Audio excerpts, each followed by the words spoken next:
কিভাবে বানালে পোলাওটা ঠিক এরকম ঝরঝরে, একটার সাথে একটা গা লাগবে না এবং খেতে হবে অতি সুস্বাদু। বাঙালির এই প্রিয় বাসন্তী পোলাও, সেটাই আজকে করে দেখাবো আপনাদের। তাহলে চলুন। নমস্কার, কেমন আছেন সবাই? নিশ্চয়ই খুব ভালো আছেন। বাসন্তী রান্নাঘরে সবাইকে স্বাগত। আশা করি ভীষণ ভালো লাগবে। আর ভালো লাগলে চ্যানেলটিকে সাবস্ক্রাইব করার এবং বেল আইকনটি প্রেস করার অনুরোধ থাকলো। আমি এখানে মাপ হিসাবে এই কৌটোটা ব্যবহার করেছি। আপনারা গ্লাস কিংবা বাটি কিংবা কাপ যে কোনো জিনিস ব্যবহার করতে পারেন। আজকে আপনাদের আমি কৌটোর মেজারমেন্টেই দেখাবো। এখানে বাসমতি রাইস নিয়েছি। জেনারেলি গোবিন্দভোগ চালেরই সবাই পোলাও করে, বাসমতি চালেরও করে, তা আজকে আপনাদের বাসমতি চালেরটাই দেখাবো। এখানে স্টিনারটা নিয়ে নিয়েছি। এইবার চালটাকে পরিষ্কার করে ধুয়ে 2-3 বার ধুয়ে আমি স্টিনারে জল ঝরাতে দেবো।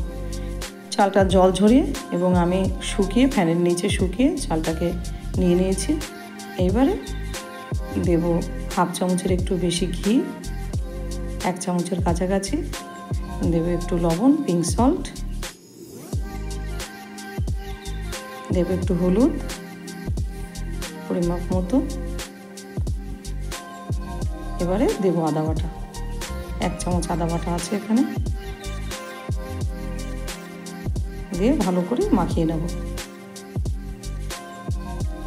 হাতটা দেবো না, হাতে দিলে মাখালে হাত দিয়ে ভালো হয়, কিন্তু হাতে ঘিটা লেগে যাবে। এভাবে চালটাকে ভালো করে মাখিয়ে নেব।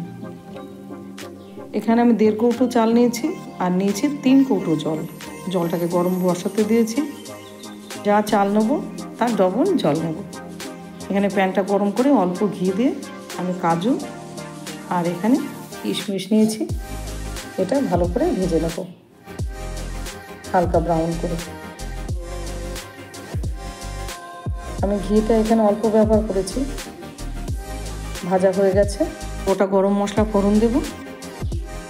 ফোড়ন দিয়ে একটা তেজপাতা দিয়ে দেবো, দিয়ে আরেকটু ঘি দিয়ে দিই। এখানে 1 চামচ নয়, হাফ চামচ আর কি, হাফ চামচ আমি ঘিটা দিলাম। এবারে চালটা দিয়ে দেবো। এই চালটা ভাজার সময় আপনাদের খেয়াল রাখতে হবে পোলাওটা ঝরঝরে ঠিক এখানেই টিপস। কারণ আপনি যদি চালটা বেশি ভেজে ফেলেন তাহলে পোলাওটা ঝরঝরে হবে না, ভেঙে যাবে।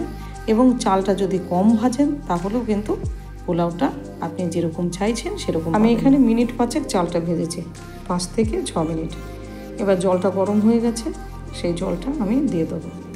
জলটা দিয়ে ফ্লেমটা হাই করে দেবো 5 মিনিট মতো, তারপরে লো করে দেবো। দেবো কাঁচা লঙ্কা। আপনারা যে যেরকম কাঁচা লঙ্কা খাবেন সেই বুঝে লঙ্কা দেবেন। এবার এটা ঢাকা দিয়ে দেবো। জলটা এখানে হাফটা শুকিয়ে গেছে যতখানি দিয়েছি। এবার চালটা আস্তে করে নাড়ব, বেশি ঘন ঘন নাড়বেন না। এবার স্বাদ মতো চিনি দেব, যে যেরকম মিষ্টি খান সেই বুঝে চিনি দেবেন।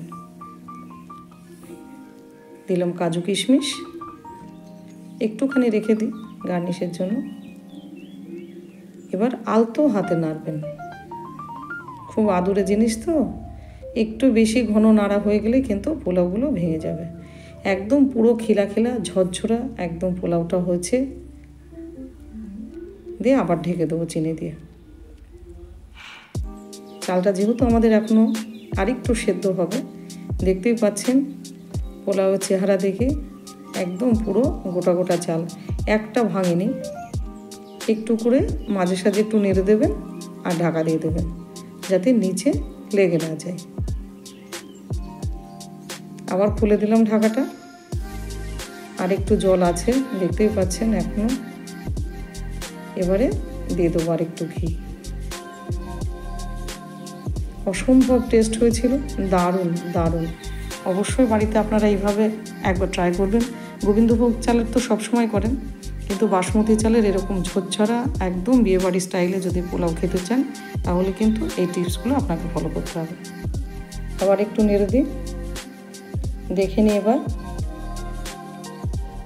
তাহলে আমাদের রেডি হয়ে গেল একদম খিলা ঝরঝরে একদম বিয়েবাড়ি স্টাইলে বাসন্তী পোলাও। অনেকে পোলাও রান্না করতে গিয়ে একটুখানি টেনশন করেন যে হয়তো গলে যাবে কিংবা নরম হয়ে যাবে আর হয়তো রান্না করতে পারবো না। তাদের জন্য এই টিপসগুলো থাকলো। দেখতেই পাচ্ছেন, আপনি শুধু দেখায় দেখেন কীরকম ঝরঝরে, মনে হচ্ছে ভাতও এরকম অনেকের ঝরঝরা হয় না। কিন্তু তো এই স্বাদের বাসন্তী পোলাও এরকম যদি রান্না করেন তাহলে কিন্তু আঙুলটা চেটে পুটে খাবে। আনাচে কানাচে যেখানে একটু পোলাও লেগে থাকবে কিন্তু সব খাবে, আঙুলের আনাচে কানাচে। দেখতে পাচ্ছেন এত সুন্দর, একদম পুরো ঝরঝরা, একদম ফাইন, যাকে বলে ফাইন। তাহলে রেডি হয়ে গেল। আর এরকম লাল লাল মাটনের কষা দিয়ে সার্ভ করে দিন, তাহলে কিন্তু রবিবারের দুপুরটা একদম জমে ক্ষীর। পোলাও ইচ্ছা করলেও কিন্তু ভাবেন কি যে গলে যাবে হয়তো, কীভাবে করব না করব।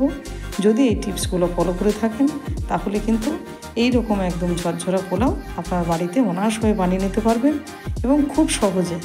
দেখতেই পাচ্ছেন, যদি থাকে সঠিক মাপ এবং ছোট্ট ছোট্ট এই টিপসগুলো যদি আপনি ফলো করেন তাহলে কিন্তু আপনার পোলাও এতখানি ঝরঝরা এবং অতি সুস্বাদু পোলাও হবে। এই রেসিপিটি ভালো লাগলে অবশ্যই আমার চ্যানেলটিকে সাবস্ক্রাইব করে বেল আইকনটি প্রেস করার অনুরোধ থাকলো। আর হ্যাঁ, লাইক শেয়ার কমেন্ট করতে কিন্তু ভুলবেন না। ভালো থাকবেন, সুস্থ থাকবেন, আবার দেখা হবে।